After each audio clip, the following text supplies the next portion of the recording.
Okay, I've got all my markers in place now. So those are my back stitches around to the first marker. Then those are the shoulder or sleeve stitches. Then around, that's the second marker, third marker, front stitches, and then back to our beginning of round marker. So now we're doing our first round of short rows.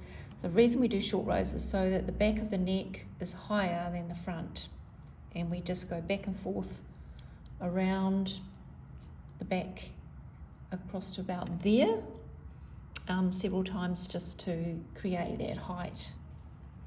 So I'm just going to knit across, and I'm going to go round past my second marker, which is through the back stitches to the first marker and then across to the second one, and then 3 stitches past that I'll do my first double stitch. So I will come back and show you that.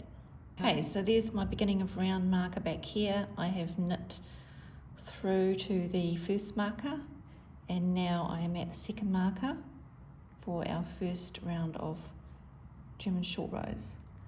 So, and I am going to slip the marker and then knit 3 more stitches as per the pattern,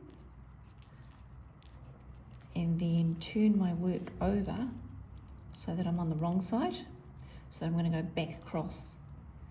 So the first thing we do is slip that first stitch purlwise, create the double stitch, which means we pull our working yarn up, and you see how it creates that double there.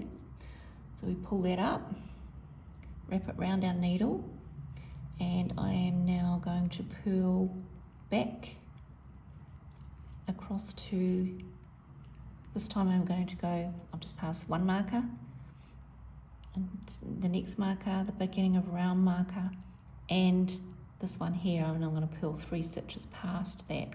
So I'm going to go round past all my markers and 3 more stitches, and that will be an equivalent to what I've just done on the right side row.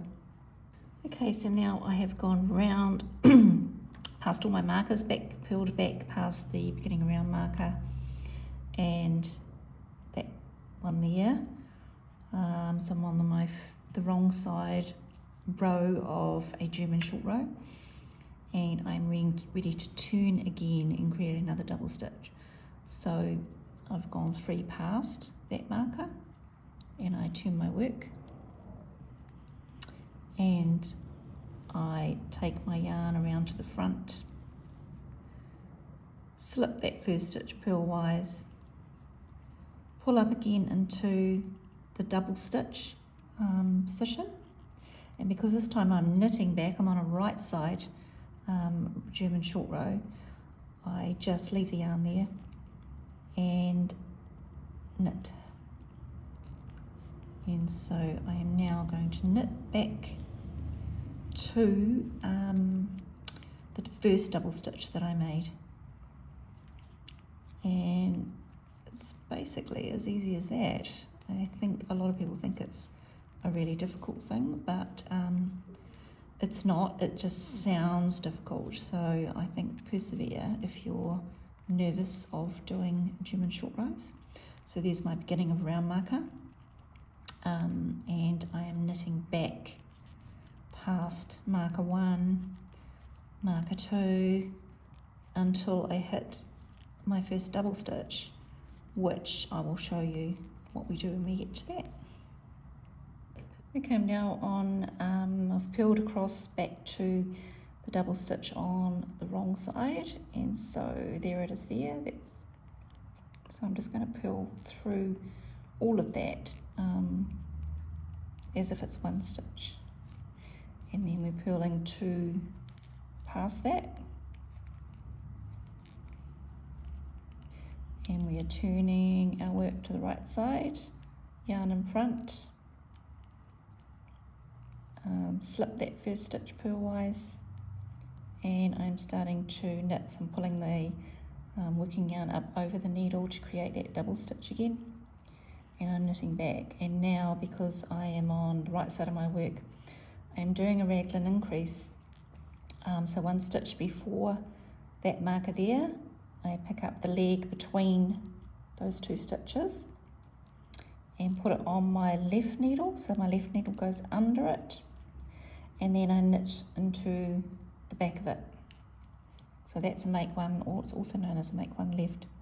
Oops. Knit into the back of that, knit my raglan stitch,